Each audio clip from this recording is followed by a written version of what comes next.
কি বললি? কি বললি তুই? আর যদি উল্টোটা হয়, তোমার মাথা হেট হয়ে যাচ্ছে না? এতই যদি মাথা হেট হয়, এই যে তুমি চাকরিটা করো সেটা যে আমার রেকমেন্ডেশনে করো, তাতে তোমার মাথা হেট হচ্ছে না?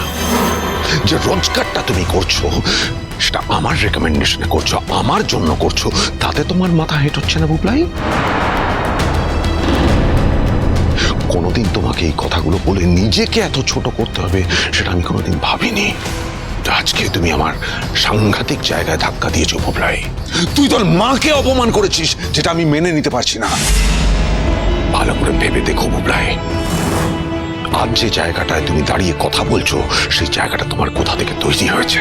চাকরি করো বলে, তাই তো? মাসে মাসে রোজগার করো বলে রোজগারে ছেলে তুমি। যদি তোমার সেই রোজগারের জায়গাটা বন্ধ হয়ে যায়, তার কি পরিণাম হবে ভেবে দেখেছো কোনোদিন? মানে তুমি কি বলতে চাইছো? তুমি আমার চাকরিতে কাটি করবে, তাই তো? এটাই বলতে চাইছো তো? করতাম না, তোমার সবকিছু আমি মেনে নিতাম। সবকিছু, তোমার বিকার, তোমার খ্যাপামো, তোমার শ্বশুর বাড়ির লোকের ইন্ধন যোগানো, তোমার বউয়ের উস্কানি সব মেনে নিতাম, যদি সেটা আমার মধ্যে সীমাবদ্ধ থাকতো। কিন্তু আজকে তুমি সমস্ত সীমা ছাড়িয়ে গেছো। তুই আমার সামনে তোর মাকে অপমান করছিস। তোর এত সাহস আসে কোথা থেকে? তুই কাকে অপমান করছিস তুই জানিস? যে মানুষটা খেয়ে না খেয়ে তোমাদের জন্য সর্বস্ব দিয়েছে, তোমাদের এতটা বড় করেছে, নিজের কোনো আকাঙ্ক্ষা সে পূর্ণ করেনি তোমাদের জন্য, সেই মানুষটাকে যখন তখন এই দুদিনের মেয়েটার সামনে অপমান করছো তুমি। তোমার লজ্জা করে না? তোমার মা যদি কোনো পরিচিত মানুষের সঙ্গে, কোনো আত্মীয় সম মানুষের সঙ্গে এক কাপ কফি খেতে রেস্টুরেন্টে যায়, সেটা ব্যভিচার, সেটা কোন আইনে লেখা আছে? না, চুপ করে থাকবে না, বলো কোন আইনে লেখা আছে? বলো কোন আইনে লেখা আছে? তোকে আজ বলতেই হবে কোন আইনে লেখা আছে। আপনি এগিয়ে আসছেন কেন? আপনি কি ওর গায়ে হাত তুলবেন নাকি? আগের দিন ওর মা ওর গায়ে হাত তুললো, আজকে আপনি এভাবে এগিয়ে আসছেন। না, আমি ওর গায়ে হাত তুলব না। এটা পাবলিক প্লেস, সেটুকু ভদ্রতা আমার আছে।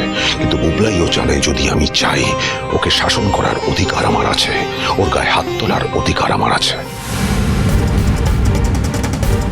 আমি ওর বাবার বন্ধু হতে পারি, কিন্তু তার থেকেও বড় কথা, ওকে আমি ছোট থেকে মানুষ করেছি, ওকে লেখাপড়া শিখিয়েছি, ওকে হাতে ধরে স্কুলে নিয়ে গেছি, ওর পরীক্ষার সময় ওকে হাতে ধরে পরীক্ষা দেওয়াতে নিয়ে গেছি, প্রত্যেকটা দিন অফিস থেকে ফিরে এসে ওকে আমি ওর লেখাপড়া দেখিয়েছি।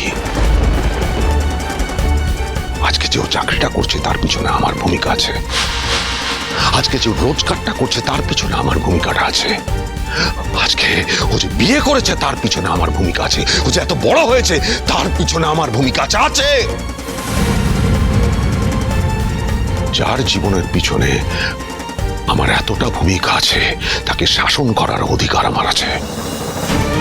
ও স্বীকার করুক আর না করুক, আর উপযুক্ত সময় ওকে যদি আমি শাসন করে ওর ভুলটা না শুধরে দিতে পারি, তাহলে বুঝতে হবে যে ওকে আমি মানুষ করতে পারিনি, ওকে আমি উপযুক্ত শিক্ষা দিতে পারিনি।